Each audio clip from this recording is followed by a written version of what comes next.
Apa? Nggak ada alasan. Apa? Nggak ada. Dingin. Lama betul 5.000. Pakai jaket.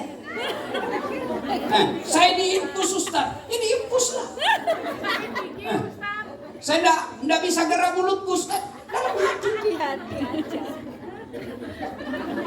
Pedip. Jangan ketawa, saya ajar saya dulu. Apa lagi? Apa lagi? Ibu kalau sakit gigi, bukan gigi yang sholat. Tol. Kalau sakit gigi, oleh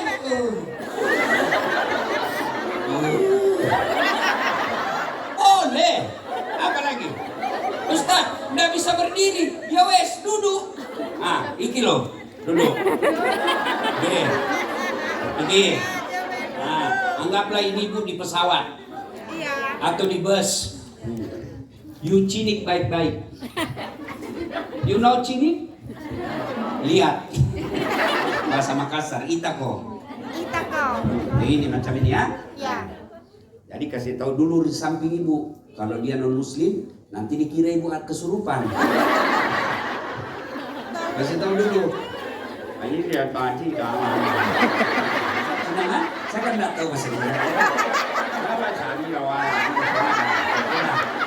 Ya, sudah.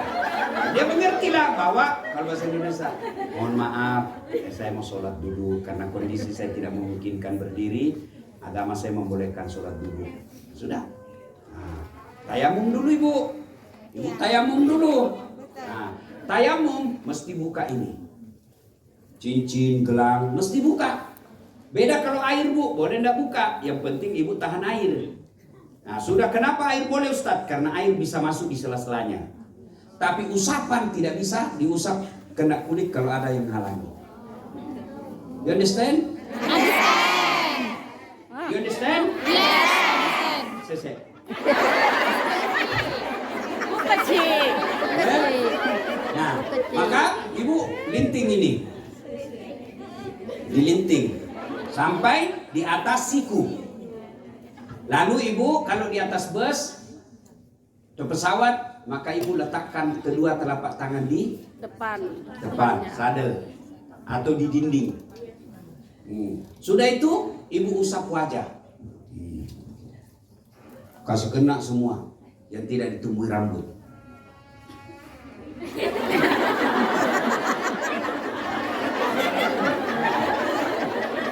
Saya baru sadar, ternyata betul pintu.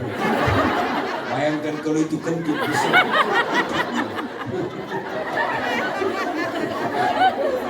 Tidak ada. Itu kentutnya umatnya Nabi Adam. Harapkan 1000 tahun ini. Oh ya? Nah, sudah ibu letakkan lagi telapak tangan, usap di kanan dulu. Ibu giniin. Lipat siku. Ya, sudah itu naikkan lagi ke atas. Tangan kiri lagi di atas, kanan yang mengusap. Lipat siku. Ya, naikin lagi. Kalau ibu repot dan buru-buru, ya sudah kasih gini saja. Ya, sudah. Ibu sholat. Apa niatnya? Niat tidak harus diucapkan. Niat itu bahasa hati. Begitu ibu terketuk dalam hati saya mau sholat, itulah niat. Tidak mesti diucapkan musalli. Musalli itu hanya ulama Melayu yang ngajar. Makanya jangan heran kalau ibu pergi ke tanah suci lihat orang Arab jalan berdiri langsung takbir Allahu Akbar. Kalau kita kan lama dulu. Loading dia kan menghafal. Nah, dia baru menghafal. Jadi sudah tidak usah sudah langsung saja Allahu Akbar. Mau begini boleh, mau begini boleh, mau begini boleh. Tapi sunnah perempuan keteknya tidak dibuka. Sunnah boleh buka boleh. Kenapa perempuan sunnah tidak buka ketek? Apa bau keteknya? Tidak. Tapi karena disunnahkan untuk menekan itu yang bagian depan. You understand? Yes. Nah, ya. Sini, ya. Nah, sudah, ibu sholat. Allahu Akbar. Baca doa iftitah. Allahu Akbar kabira dan seterusnya. Baca surah Al-Fatihah. Baca surah pendek. Nah, sudah. Allahu Akbar. Nah, ibu ruku. Rukunya kepala saja dikasih goyang. Allahu Akbar.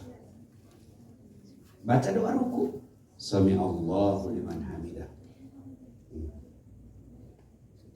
Rabbana lakal hamd. Sudah ibu sujud. Kalau tadi kepala saja goyang. Ini kalau sujud badan ikut ditundukkan. Allahu Akbar. Ibu harus perhatikan ruku-rukunya, rukun-rukunnya. Jangan buru-buru.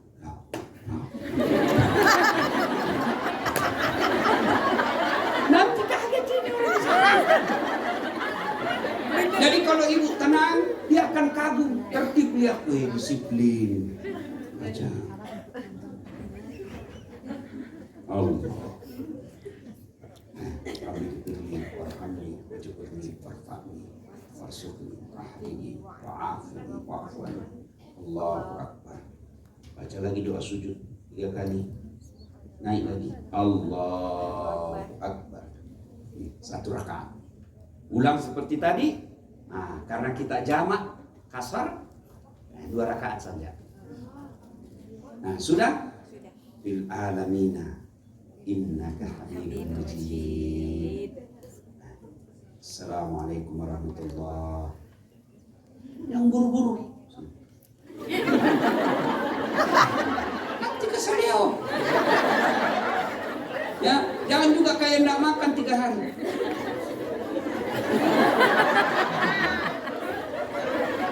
Ketemu Tuhan enggak semangat betul. Ya. Nah ini ya. Nah, kalau begini Ustaz, nah, ada yang goyang-goyang, ada dagingnya, ada yang tidak goyang, nah, semua tidak usah urusin itu, ya, tidak usah, semua Allah itu maha bijaksana, ya. Nah, yang ibu keliru kalau asal ikut tidak tahu apa maknanya. Lihat orang sampingnya goyang di kasih dulu. Ini lebih kencang lagi. Tanya kenapa kencang? Dan itu sudah tua Ustaz. Masih muda.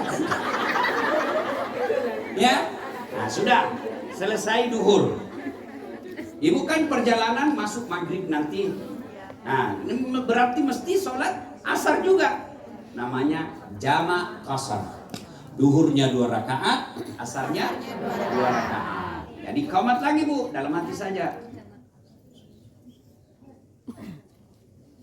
Allahu Akbar. Nah, sudah seperti yang tadi. Nah, itulah salat asar kita. Sudah, ibu berdoa. Nah, mintalah apa yang ibu mau. Selesai. Apa lagi? Alasan ibu. Apa lagi? Tidak ada Bu. Saya kaya Ustaz. Kau kalah kayanya Nabi Sulaiman. Itu Nabi Sulaiman Bu, manusia terkaya di dunia. Sampai sekarang tidak ada kalah kekayaannya. Kerikil rumahnya diantaranya emas. Ada di sini kerikil rumahnya Mas? Paling kalau orang Bugis giginya dikasih emas.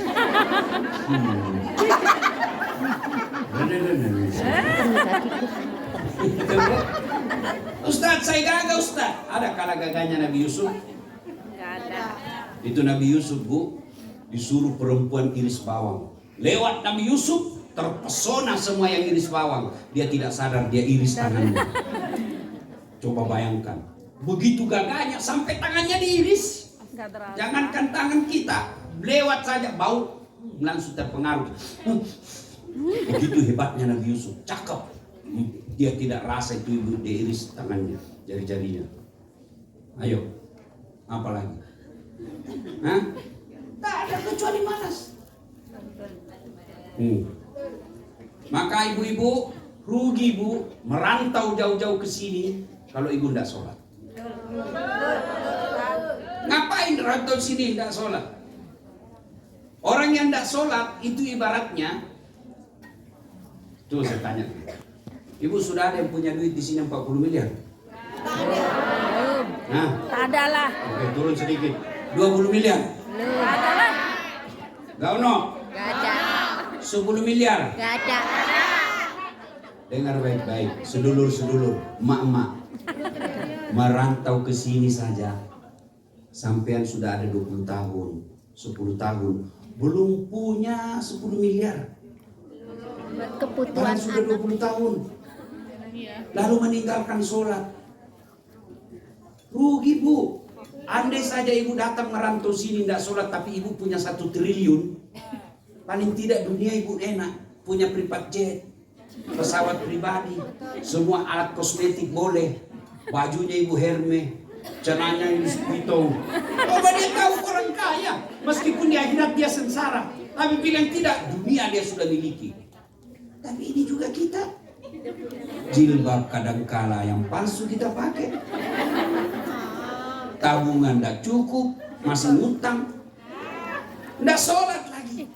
Itulah yang saya selalu sampaikan. Orang setengah mati cari duit tapi tidak sholat, seperti dia beli nasi bungkus. Sayangnya setelah ada nasi bungkusnya, nasinya dia buang, bungkusnya dia makan. Itulah orang yang kejar dunia menumpahkan sholat. Nasinya dia buang, bungkusnya dia makan. Dunia kau kejar belum tentu kau dapat, akhirat sudah pasti kau sengsara. Nah sholat itu. Kalau orang kaya tidak sholat, dia masih bilang, ya saya kaya. Kalau kita lihat orang kaya tidak sholat, paling kita bilang, kau kaya, tapi kau tidak sholat. Saya miskin tapi saya sholat. Insya Allah, di akhirat saya akan lebih terhormat dari kamu. Tapi kalau kita sudah tenaga kerja begini, gaji juga terbatas, tidak sholat lagi, apalah kekayaan kita nih bu? Maka sholat. Bagaimanapun kondisi ibu sholat. Renungan buat ibu-ibu lagi yang malas sholat. Surah Al-Fat ayat 29. Muhammad Rasulullah walladzina ma'ahu asyada'u 'alal kuffar ruhama'u bainahum tarahum ruk'an sujjada yabtaguna fadlan minallahi wa ridwana fi mahum fi wujuhihim min asaris sujud. Kata Allah dalam Surah Al-Fat ayat 29, tanda-tanda umat Muhammad itu kata Allah ada 5. Tanda yang pertama di antara 5 itu ruk'an sujjada. Kamu lihat mereka ruku dan sujud sholat 5 waktu. Artinya apa? Orang yang mengaku Islam, dia tandanya sholat. Ibu-ibu, saya kasih tahu bu. Ibu-ibu, Ya. bu, Ya. kalau datang ke sini, salah satu tanda ibu orang Indonesia dengan cara apa? Berjilbab. Enggak jilbab. Kalau Amerika ada juga jilbab. Administrasinya apa? Paspor. Oh. Saya orang Indonesia, mana paspormu? Ini. Itu tanda bahwa kita ini orang Indonesia. Ibu mengaku orang Amerika, tapi enggak punya paspor Amerika. Boleh enggak? Tidak. Enggak. Mengaku Islam, apa passwordnya? Sholat. Kalau tidak sholat, kata Nabi, batas antara kekafiran dan keislamanmu adalah sholat. Ketika kau tidak sholat, kau kafir di hadapan Allah. Bahkan Imam Syafi'i menghukumi orang yang mati tidak sholat, jangan kau sholati jenazahnya. Tuh. Dari sholat. Ibu tidak puasa, masih tetap Islam. Taubat, puasanya 5 tahun, ganti puasanya, selesai ganti, hilang dosanya. Ibu tidak haji padahal sudah mampu. Taubat tahun depan, 2 tahun yang akan datang, pergi haji, selesai. Rukun Islam. Ibu tidak bayar zakat besok, selesai. Dosanya. Tapi kalau ibu tidak sholat, bagaimana cara gantinya? Qada itu, salat qada itu, sholat yang dilakukan kalau lupa. 3 bulan lalu ada pengajian waktu itu saya sibuk sekali. Saya lupa sholat. Begitu ingat langsung sholat. Waduh, kemarin saya lupa sholat asar. Begitu ingat langsung berdiri ambil wudhu, sholat saat itu. Kalau dengan sengaja tinggalkan sholat, saya tidak usah sholat asar hari ini, besok saya ganti, itu tidak boleh. Jadi ibu sholat. Bagaimanapun kondisimu, sholat. Batas antara kekafiran dan keislaman adalah Sholat. Jadi sholat. di akhirat kelak pertama